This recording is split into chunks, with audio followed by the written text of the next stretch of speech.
Welcome to week 15. This week's topic is This is Cognitive Being Territory. And this is actually going to build on week 1. If you remember, we talked about being a cognitive being. You're not an order taker and a task doer. On the subtitle of Underneath It All, if we look down here at the bottom, it says Postgraduate Level Revelations Lift Administrative Assistants to New Heights. Worthy of mention, an administrative assistant need not earn a bona fide college degree. Postgraduate status, for our purposes, entails learning and know-how that isn't exclusive to a classroom. Moreover, admins who earn college degrees don't automatically achieve postgraduate status. The idea is that, first of all, I believe in all kinds of learning. Let me make that point very clear with you. I believe you should learn every way you possibly can. The point is to understand that you don't have to have a college degree to be an outstanding administrative professional. In week 1 of this series, I talked about being a cognitive being, as I had just mentioned earlier. And there was a statement I used. It said, robots need not apply. So I want to reinforce that, especially as we move into this next segment of the program, because you're really going to have to use your brain as we move through these next competencies. We also talked about being fully engaged from the time you walk in the door until the time you leave. I'd like to add some items to that to just drive home this message.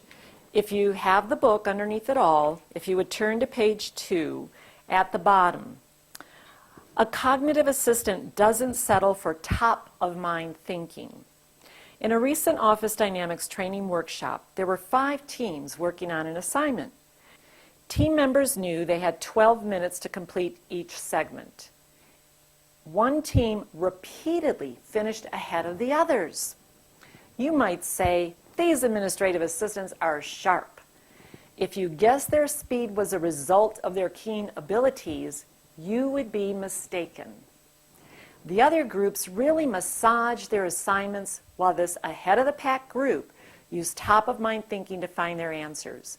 They stayed in the shallow end. They didn't dig deep. In short, they probably could have done better if they remained engaged in the matters at hand. Instead of remaining focused on assignments, they spent time chatting amicably. This is a true story. I see this many times when I'm conducting training programs for administrative professionals. When I teach full-day workshops, we always have assistants set up in teams. We might have 4 or 5 tables, and throughout the day, those groups are doing a lot of different kinds of activities and working as teams. It is not unusual every once in a while to see a group who is done before all the other groups.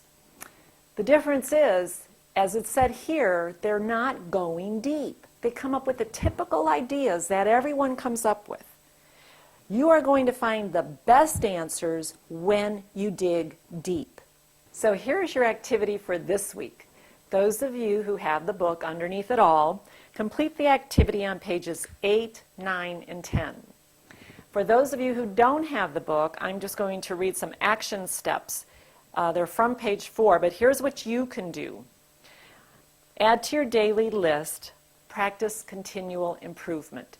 So as you're going through your work throughout the day in this next week, really think about what you're doing and how can you take that to the next level. Don't be in such a hurry to get a job done that you take shortcuts that sabotage results. So again, think, dig deep. Another idea is to be in the moment. So this week as you're going through your tasks and your day-to-day activities, be really focused on what you're doing right now. For example, as we're doing this recording, I know there are a lot of things sitting on my desk and over here in my to-do tray to do, but I'm keeping my focus on you. Well, that's what I would like you to do as you're going through your activities this week. Pay attention to what you're doing right now, and you know the other things are out here, but you'll get to them when you finish this. Good luck. I can't wait to hear your success stories. Don't forget to write me at jburge@officedynamics.com.